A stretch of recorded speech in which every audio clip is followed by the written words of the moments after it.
Thanks for the introduction. Yeah, I hope you can see the slides. The basic idea is that I want to teach you about a few facts about nudging, because nudging can really help us, can really contribute to making more sustainable food choices.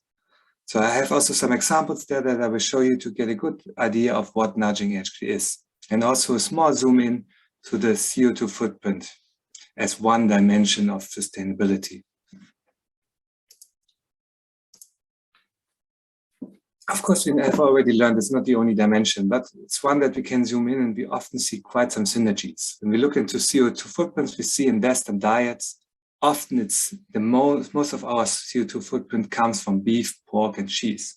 This is not the product category that we consume the most. That's, of course, the cereals. Nevertheless, we see for many environmental dimensions that we have such a picture within our diets. So that's what we want to address. So compared to the one before, I really try to move now, because that's where nudging is placed, from the level of dishes to from the level of diets to the level of dishes and the level of dish ingredients. So that's where we think about our daily food choices. Of course, intuitively, the first thing that you would think about when you think about daily food choices, can we substitute something? And we think of substitution, we often think directly of technological substitution. So of course, for CO2 footprint perspective, that would make sense. We see that regular sausages compared to vegan sausages have some potential to save CO2 emissions. And Emmentaler towards vegan cheese slices the same, milk towards oat milk, beef burger patties to soy burger patties. There's some saving potential. However, what we also see, particularly for these kind of technological products, we still see quite some loss in meal satisfaction with many consumers. So it's important to consider that this is not the only option how we can help consumers to reduce their meat consumption. The first thing what we call in substitution is the Asian model. That's because in East Asia and South Asia, we see particularly low quantities of meat with every meal. So that can be substituted by a bit of extra vegetables, but it's about the plain reduction of meat in a meal. And we saw the technological model already, where we try to look at products that try to mimic the original products.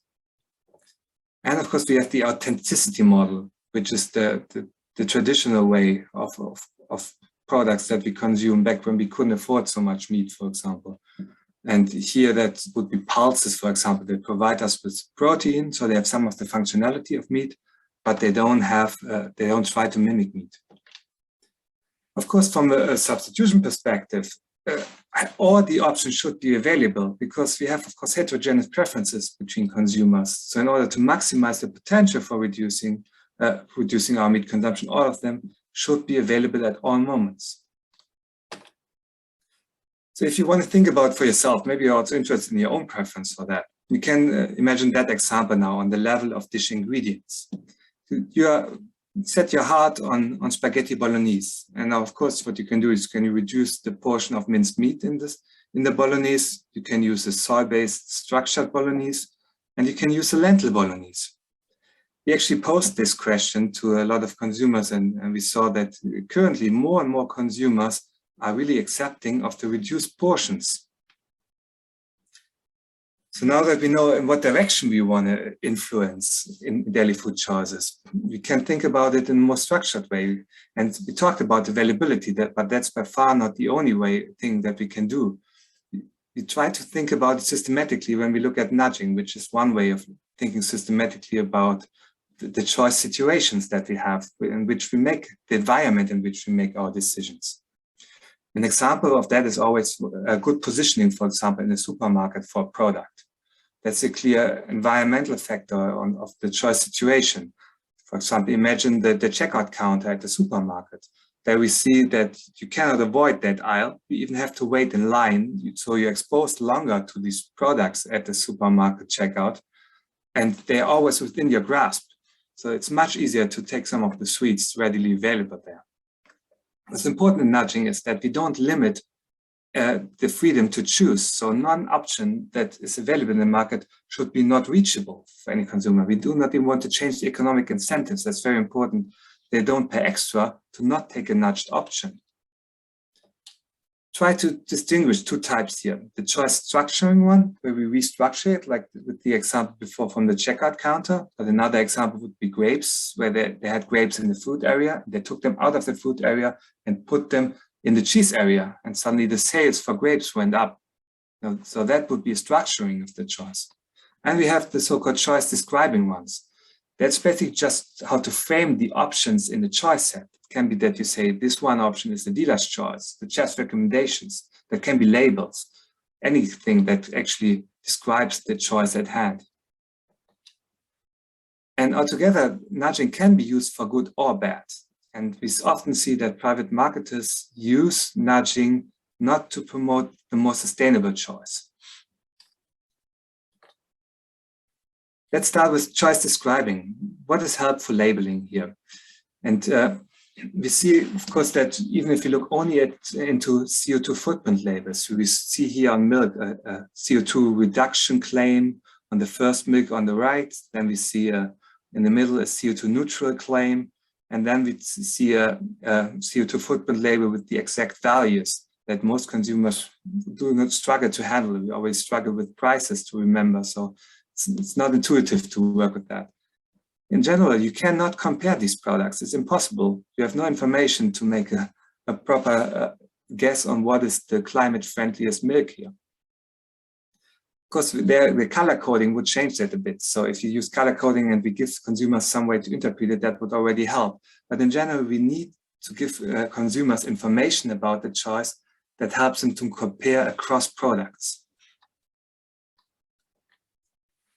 Looking into choice structuring, one option or one mechanism there would be to make certain options more salient.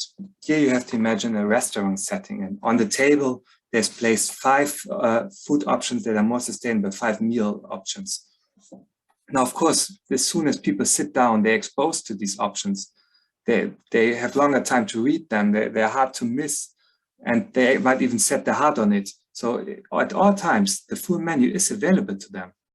But still, this can nudge them to choosing more of these 5 options on the table immediately available. And there are different ways to make such options more salient. You can use a larger font size in the menu. You can call a certain dish the dish of the day or the chef's recommendation. There are more than one way possible. And one other approach for nudging, or one other mechanism, is to communicate the norm. There are more, but that's the ones I will talk about here. Here we have a shopping cart on the left, and the shopping cart, they put drawers in there, and these drawers have a certain size, and the size of the drawers should communicate to us that half of our grocery shopping should be fruits and vegetables. Meat and fish should only be a small portion of that.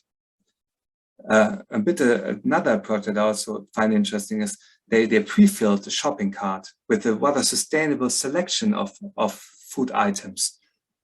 And then people can, of course, deselect what they already have in their cart. They can select additional ones. But of course, that compared to a situation where you have an empty shopping cart means that you have some products in there that are rather sustainable, that you are just accepting, but you would have never chosen them by yourself. And of course, there are also digital options to nudge and to communicate the norm digitally. What is important to keep in mind with nudging is the ethical perspective, because even researchers, they often do something that makes it difficult to not choose the nudged option. So you take away the freedom of choice. So that's actually not within the definition of nudging, and it should be avoided at all costs. So if you let people jump to loop, you're getting on a slippery slope. One example is a bit on the edge is social pressure to limit the freedom of choice. An example in Sweden, where in Sweden they basically had 10 cents extra, that a voluntary contribution for each milk product that you buy from Swedish farmers in the supermarket. And you could choose not to pay these extra 10 cents for each milk product to the Swedish milk farmers. By basically saying that the counter or taking off the sticker, in any case, you still have a somewhat social surrounding in the supermarket. And it might be that people look at you, he's one of the persons that doesn't want to pay the extra 10 cents for our local growers. So that can get in the mix, and you have to decide whether that's still freedom to choose freely whether you want to contribute or not. I want to finish with the last thought on nudging, and that's the question of who is actually nudged. Who do we influence with that? And we're only beginning to learn more about this. And one really interesting thing is that if you look at educational interventions, it's rather the educated people that can benefit from educational interventions. With nudging, it's not the case. You don't see this divide along socio-demographics. So in a sense there, nudging can really help us as a society to move in a common direction when it comes to our food choices.